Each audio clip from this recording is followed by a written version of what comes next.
परिवर्तन का मतदान हुआ है, परिवर्तन का वोट है, तो इसलिए सबसे ज्यादा चिंता का विषय भारतीय जनता पार्टी के लिए होना चाहिए। और सवाल वही है, किसान की आय दोगुनी होना, नौजवानों को नौकरी रोजगार मिलना, चरम सीमा पर महंगाई है आज भी, जो बिजली की सुविधा मिलनी चाहिए थे या सस्ती बिजली उपलब्ध होनी थी वो नहीं है।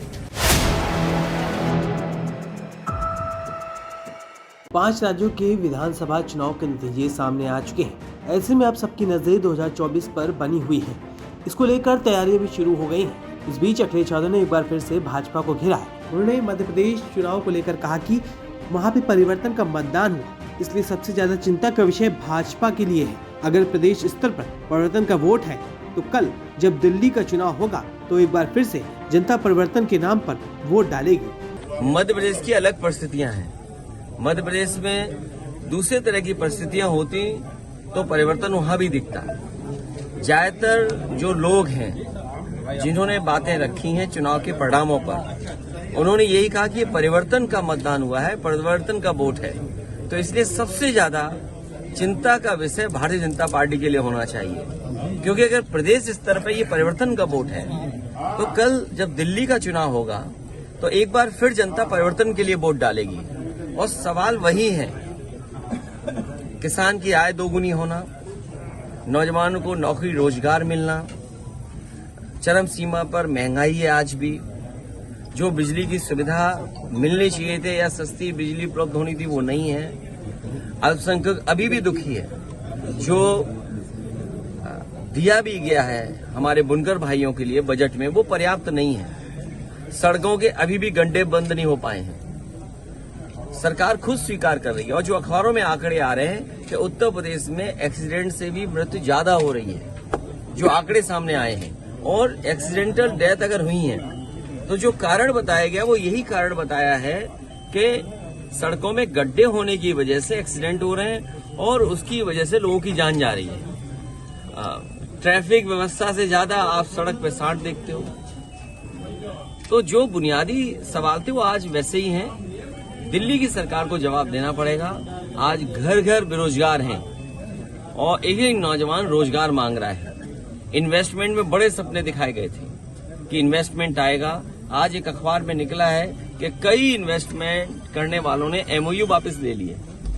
तो ये बहुत ही खराब बात है कि अगर एमओयू हुए हों, उनको शायद सुविधा नहीं मिली इसलिए वो अब इन्वेस्टमेंट करने उत्तर प्रदेश में नहीं जा रहे हैं। ये बड़ी बात है कि आप इन्वेस्टमेंट के बहाने इतने बड़े बड़े आयोजन कर रहे हैं।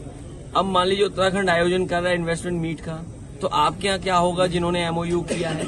और फिर सरकार को ये बताना चाहिए कि एमओयू हुए, उससे ये उद्योग आया या कारखाना लगा, इस उद्योग के लगने से इतना पैसा लगा है और इतने लोगों को नौकरी और रोजगार मिले, वो अभी भी सरकार आंकड़े नहीं दे पा रही है। इस दौरान अखिलेश यादव ने योगी सरकार और केंद्र सरकार पर भी जमकर निशाना साधा है। मैंने विधानसभा में इस बात को कहा था कि सरकार के लोग अगर किसी अस्पताल में जाना चाहें और व्यवस्था देखना चाहें तो वो चले चलें, और अगर विपक्ष की तरफ से जाना हो तो हम चले जाएं। आप किसी सरकारी अस्पताल में चले जाएं, जो सुविधा मिलनी चाहिए थी वो सुविधा नहीं है। इलाज के लिए पर्याप्त दवाई नहीं है, डॉक्टर नहीं है और डॉक्टर इंतजार करा रहे हैं अगर ऑपरेशन होना है। और इसके साथ साथ जो सुविधाएं थी, स्ट्रेचर नहीं है, मान लीजिए एम्बुलेंस समय पर नहीं पहुंच पा रही है। पूरी तरीके से स्वास्थ्य व्यवस्थाएं खत्म कर दी हैं और एक भी जिला अस्पताल अभी तक सरकार ने नहीं बनाया जिसमें गरीब का इलाज हो जाए। इन्हीं योजनाओं को मजबूत बताएंगे।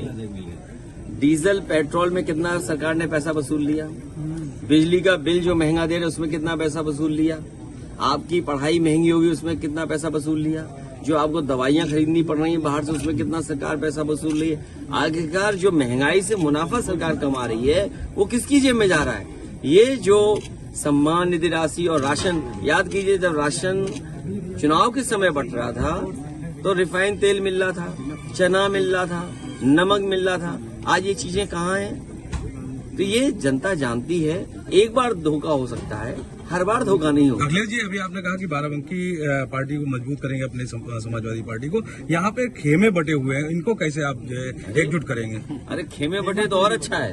खेमों में कंपटीशन है, कौन कितने ज्यादा वोटों से जिता है, इसी वजह से हार रही है। अरे नहीं, ये गलत बात है। मैं ये कह रहा हूँ खेमे या गोट या ये नहीं, इस बार 24 में आप देखेंगे हर व्यक्ति पार्टी का लगेगा जिताने के लिए।